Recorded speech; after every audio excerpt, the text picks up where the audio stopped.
Neat 2024 ప్రశ్నాపత్రం లీక్పై supreme court కీలక తీర్పు వెలువరించింది. నీట్ పేపర్ లీక్ వల్ల కేవలం 155 మంది విద్యార్థులే లబ్ధి పొందినట్లు తమ విచారణలో వెల్లడైందని సుప్రీం ధర్మాసనం పేర్కొంది. లక్షలాది మంది విద్యార్థుల భవిష్యత్తును పరిగణలోకి తీసుకున్నందున నీట్ పరీక్షను రద్దు చేయాలని భావించడం లేదని సీజే జస్టిస్ డివై చంద్రచూడ్ నేతృత్వంలోని ధర్మాసనం స్పష్టం చేసింది. రీ ఎగ్జామ్ అవసరం లేదని, నీట్ కౌన్సిలింగ్ యథావిధిగా స్కెడ్యూల్ ప్రకారం కొనసాగించాలని సుప్రీం ధర్మాసనం తీర్పు వెలువరించింది. పేపర్ లీక్తో లబ్ధి పొందిన విద్యార్థులపై చర్యలు తీసుకోవాలని ఆదేశాలు జారీ చేసింది. అభ్యంతరాలను ఆగస్టు 21న వింటామని సుప్రీం ధర్మాసనం ప్రకటించింది.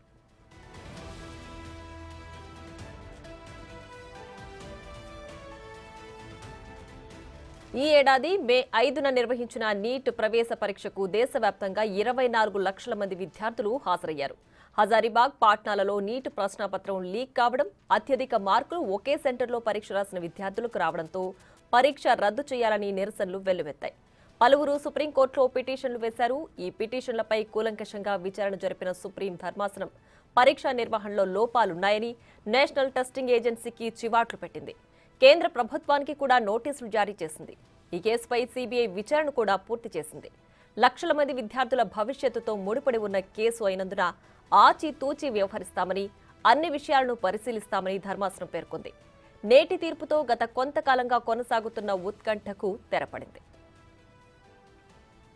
सुनवाई हुई जिसमें सरकार ने अपना पक्ष रखा, तो अपना पक्ष रखने के बाद फिर हमने भी अपना पक्ष रखा कि इसमें मास पेपर लीक है, लेकिन सीबीआई ने आके भी ये चीज एडमिट की कि हाँ इसमें लीक हुआ है, बट 2 ही जगह लीक की उन्होंने बात मानी है, जो कि पटना है और एक हजारीबाग है।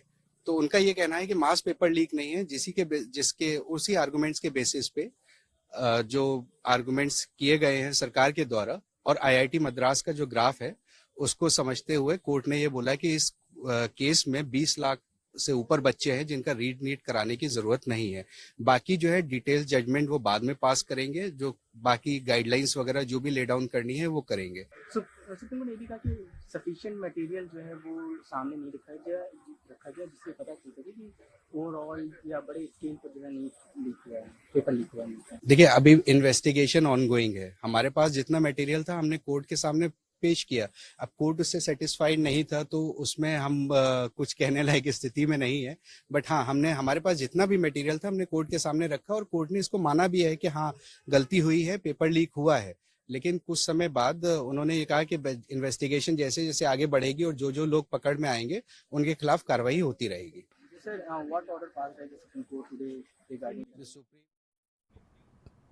మరింత సమాచారం మా ప్రతినిధి శివ ఢిల్లీ నుంచి ఫోన్ లైన్లో అందిస్తారు. శివ, చెప్పండి, నీట్ పరీక్షను రద్దు చేయబోము, కౌన్సిలింగ్ యథావిధంగా కొనసాగుతుంది. దీనివల్ల లీకేజ్ వల్ల కేవలం 155 మంది విద్యార్థులే లబ్ధి పొందినట్లుగా కూడా కోర్టు తేల్చింది. సో దీనికి సంబంధించి పూర్తి డీటెయిల్స్ ఏంటి?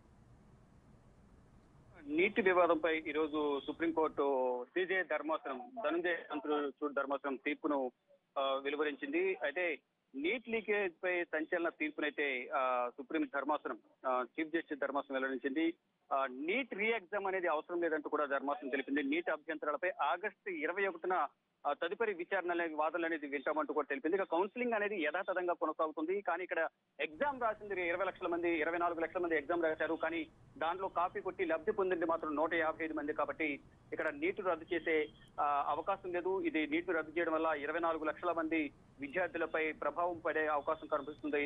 ఇది యథావిధిగా నీట్ కౌన్సిలింగ్ అనేది కొనసాగుతున్నట్టు తెలిపారు. కేవలం హజారీబాగ్, పాట్నాలోనే పేపర్ లీక్ అయిందంటూ కూడా chief justice of India Chandrachud తెలిపారు. ఇక కాపీ కొట్టిన విద్యార్థులపై చర్యలు తీసుకోవాలనేది ప్రధానంగా ఈ జడ్జిమెంట్ లో తెలియజేశారు. ప్రియా.